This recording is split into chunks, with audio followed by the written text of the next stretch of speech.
I grew up in Sydney, Australia, on the harbour. Lots of beaches, lots of sailing and surfing. And right now I live on the west coast of British Columbia on a little island called Galiano Island, just off Vancouver, near the San Juan Islands.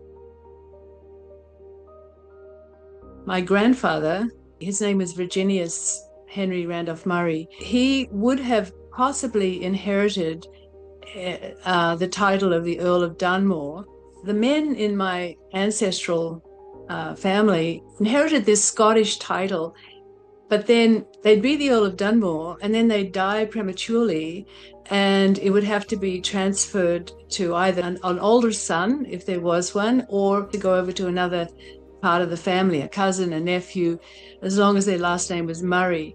So there was quite a record of these men dying of some kind of blood disorder. And in fact, an interesting thing is I go back to the famous or infamous last British governor of Virginia, who was John Murray, Earl of Dunmore, who was kicked out. But my family seemed to like that name, and I'm Virginia. My grandfather's Virginius, my aunt was Virginia. But because of that, we know that there was blood disease in the family. I developed psoriasis when I was 8, and my mother also had that, and she had arthritis, and she sort of knew there was some connection to inheriting illness. And I think as a protective thing to us children, she said, oh, people who in the family who have psoriasis, they don't get blood cancer. So she wanted to kind of believe that, and have hope, as we all do, that her children would not experience the cancer. And she didn't really. She had anemia and blood transfusions sometimes, but she didn't, as far as we know, have blood cancer. And then the family stories that were pretty big were that she lost her brother. He was 17. And her father at 63. My first cousin died of ALL, and he was 32. And his daughter is a survivor from ALL as a toddler. She's still going strong today. So we were aware of this thing in my family. And it was not until there was the familial cancer study in Australia that I joined, that they were looking for the gene. Is there a gene for this?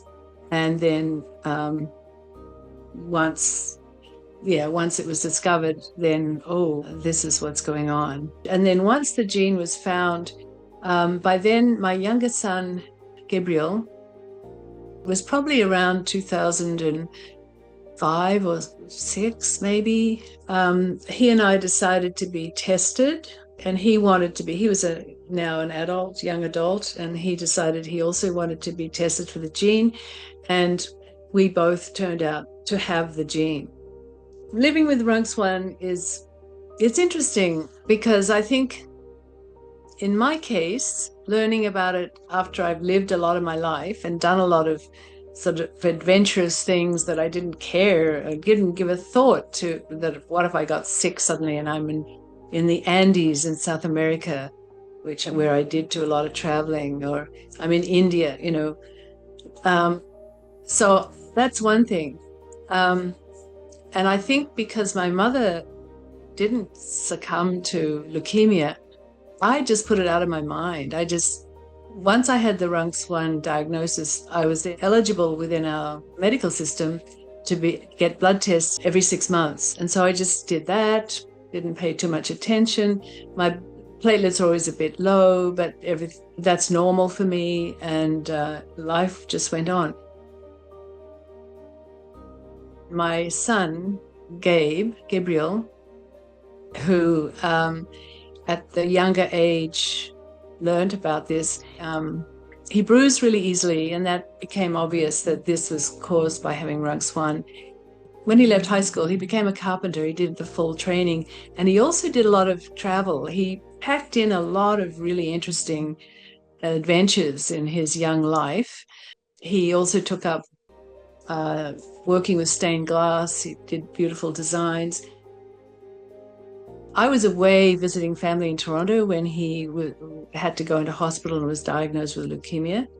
He sent me a text to let me know, and he did really short texts, and the text said, "So I've got leukemia." And I have to say that one word, "so," kind of says it all to me. Like, yeah, maybe he was thinking this might happen. He was really clear on wanting to be tested. And even when he then got the diagnosis of leukemia, there was a huge amount of hope and belief in the medical system. And he, in October 2019, he went to hospital. He had a whole lot of chemo and went into remission, which was needed for him to be able to have a stem cell transplant. And so in January of 2020, I remember when early part of that time there was the discussion about having the transplant. His brother offered to be a donor if the markers were suitable, but Zach's blood wasn't suitable enough. So we were assured there'd be a donor registry person, which indeed there was. And when Gabe was interviewed by his doctor, he said something like, well, I'm really looking forward to seeing what happens with this. And he was part of a big experiment in his life that he wanted to see how it would go. The stem cell treatment is incredibly brutal. And he was a strong young man, and he came through that, and he persevered with everything. He was willing to, do what it took to get well and to live. Once the leukemia came back at about the 20-month period after the stem cell transplant, or 22 months maybe, and it was T cell that came back, and I think he'd been mostly treated for B cell. That was a different time. There was hope that there'd be remission again and he would go home, but that couldn't happen. He died of leukemia, and I think the death doesn't mean he thought it would happen and therefore it happened, but I do think he packed in a lot of good stuff in his life, knowing he needed to live his life really to the full. A child getting sick and a child dying is the most difficult thing, which I live with, right? But then I didn't have a worry for my own RUNX1 situation until I finally was diagnosed with MDS. The concept of hope is so vital for keeping yourself going. And I would say that even though I've discovered that my particular MDS, perhaps because it's germline, I don't know, it does not respond to the traditional treatment. Now I've got the diagnosis of maybe only living for up to 2 years, which is really, can't get my head around that. But I still have some hope by participating in what I can do for research. That's one thing. And so, although I'm not going to travel because of my immune system to NIH, that is there as something I could do possibly. I was able to send blood samples, which was amazing. And sirolimus is the current one we're looking into. I haven't, not that I can be in the study at the moment because I have MDS. My husband it's difficult for him. This is a different situation to the two of us losing our son. It was his stepson, actually, and my son. Fortunate enough to have his other two sons are my two stepsons. So I have a lovely supportive family, which is great for both of us. And we like to see friends, which keeping community is also very good. And we both like that. So we meet people for dinners and gatherings, but small gatherings. So it's important. It's wonderful to have him in my life during this. I've found not getting too involved, but doing something proactive about understanding your condition. But be careful not to get sort of go down rabbit holes on Google or spend too much time on it.